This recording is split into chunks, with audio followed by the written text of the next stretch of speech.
when we are growing up, some of us set ourselves up for excellence. We said that we are going for the best. It's no half measure.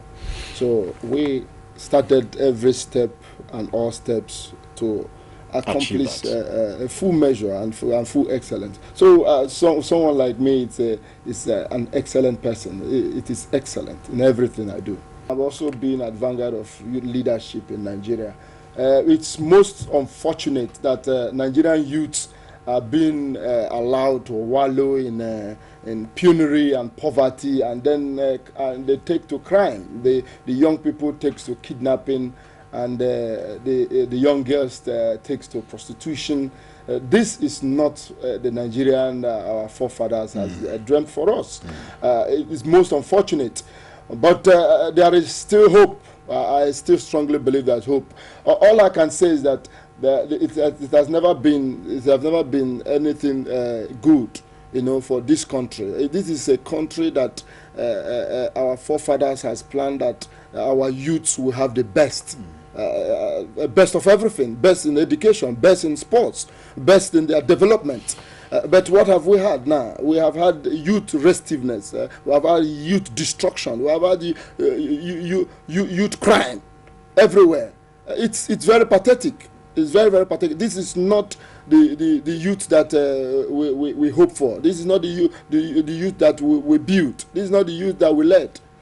Because we are people of excellence. But the only thing I've always said to our youth and on youth gathering these days is that let them know that there is still hope.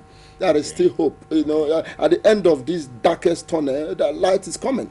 Because we cannot continue to go in these directions. We have recommendations. Some of us were in the National World Youth Assembly in Senegal. We had a paper. After that, we also made that presentation to the government. We have 6 clearly statements that we said. Number 1, government must take youth as a major activity. They must take youth as a major project. I mean, in a country like Nigeria, 160 million with over 80 million youths, and you only have a youth unit as a ministry. There is no Ministry of Youth Affairs. It's no Ministry of Youth Affairs. We should create a youth as a project, as a major project, because youths are the major percentage of the populace in Nigeria, and also youths are the future leaders. So government must take youth as a project. That's number 1. That's number 1. And number 2, we say that government must engage the youths. The youth must be fully engaged.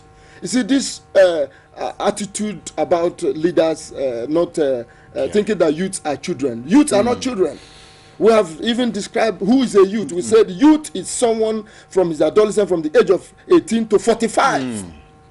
From age of 18 to 45. And someone from the age of 18 to 45, it cannot be a child.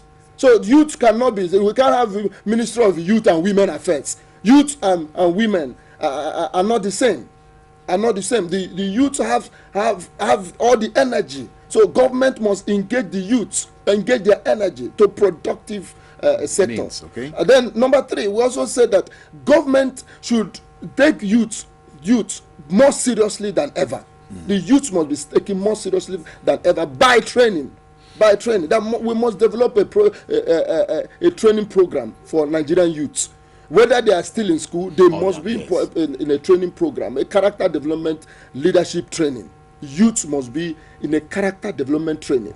It must be a curriculum that is properly hand down to schools. They must have a character development program, character development course in every school, so that from 18, from 16 even, you start developing the character of Nigerian youths.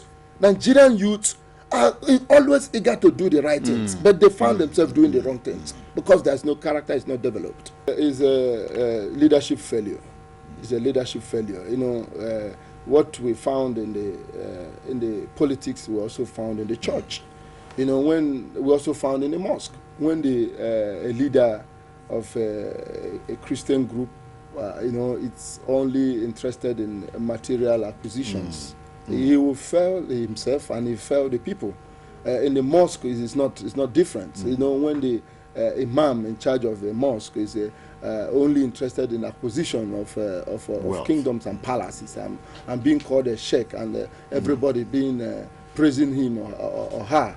What do you get? It's a leadership failure. That's what we have found in the world, in the politics. We have also found it in the church, and it's extremely disheartening because people like us who are insisting in good leadership, in strong character leadership, we found ourselves in this terrible situation where the church proliferation of churches in Nigeria is alarming.